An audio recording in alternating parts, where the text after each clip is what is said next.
What is up, everybody, and welcome to FLW videos. In today's episode, we're going to be talking about research tasks associated to the month of April 2019.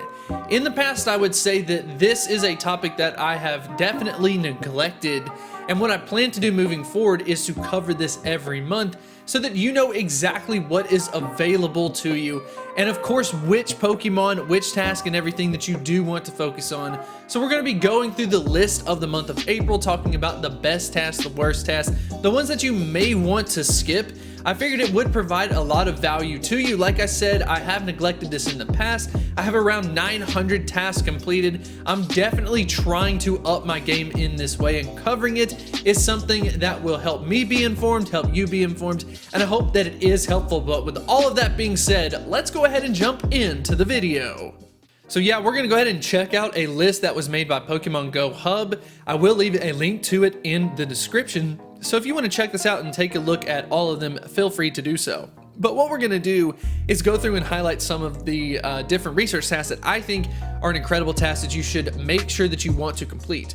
The first one is just battling in a gym. The fact that you can get yourself a Machop is now so much more important because the Machop family line now has a shiny variant available. It's highly desirable. It is a decent Pokemon as well. And then of course, battling in a gym, not that hard to complete.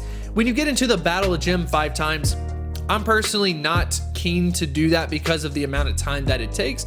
But yeah, that will be up to you. You could also get a Machop that way. We're going to go ahead and scroll down, and I'm just going to highlight the ones that I think are important to focus on. This is one that may be like a low-key option that people may not kind of like catch at first glance, and that is gaining yourself a Starmie for the research task. The reason why I'm pointing this one out as being a really good one is because it is a secondary evolution, so because of that, you can actually get 300 Stardust from this. And the fact that you only have to catch 5 electric, normal, or poison type, you've got 3 different types, of course associated to different weather, so odds are you will be able to complete this one fairly easy, which is why I like it so much. We're gonna go ahead and scroll down a little bit further. I've got a couple that I kind of want to point out just a little bit, just for like your own reference.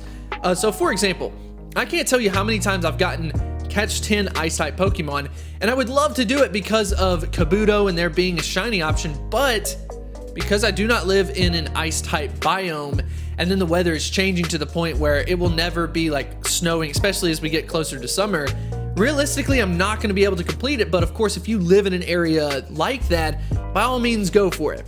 But the next big one that we want to highlight is catch 10 Pokemon. Check this out. Houndour and Magikarp both have a shiny variation available. I actually have one of each, so very excited about this because just catching 10 Pokemon is on the easy side. It's not a specific Pokemon, it's not like a weather boost or a specific type or anything, so it's pretty wide open, so I would definitely recommend that. I'm gonna go ahead and scroll down to this because we have a little bit of an update in relation to the Extravaganza event. If you go ahead and check this out, when we're talking about like hatching eggs, you'll see the hatch 3 eggs, 5 eggs, and then just hatch an egg.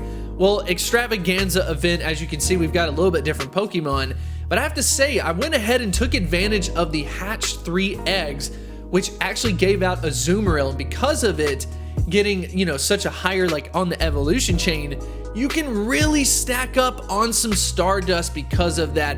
So I went ahead and did like 9 or 10 of them, and then the Extravaganza event at the same time allowed you to hatch eggs at half the distance.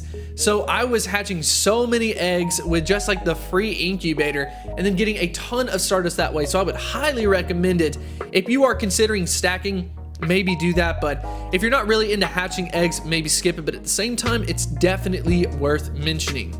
We're gonna go ahead and scroll down. This is definitely on the rarer side, the make 3 excellent throws in a row for Larvitar. If you can handle these types of throws, definitely go for it because you can have a chance at a shiny. It's also a very good Pokemon line as well.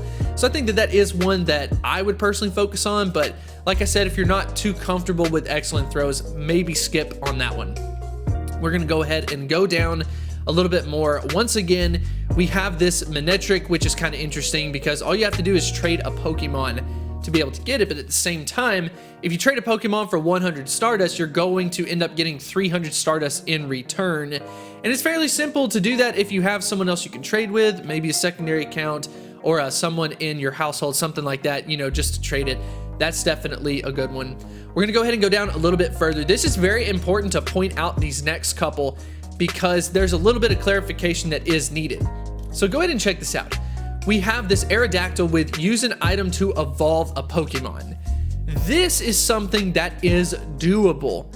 Yes, you just have to use an evolution item to evolve a Pokemon. Yeah, you're good to go and you can get yourself this Aerodactyl and theoretically a shiny Aerodactyl. But something kind of interesting is that there's actually a secondary task in which you can try to get an Aerodactyl, and it's winning 5 raids.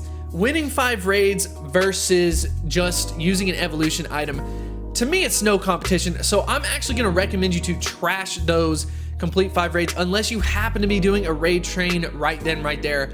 For me personally, it's just going to end up sitting there incomplete if I do that. And then at the same time, this use an item to evolve a Pokemon, that one is fairly common as well, so I would highly suggest using this one over the other one. And then of course, we've got it in the thumbnail. We've got the win 5 gym battles for a Lapras. Now this is not bad at all. Very excited now that we have a shiny variation available in research after the Safari Zone event.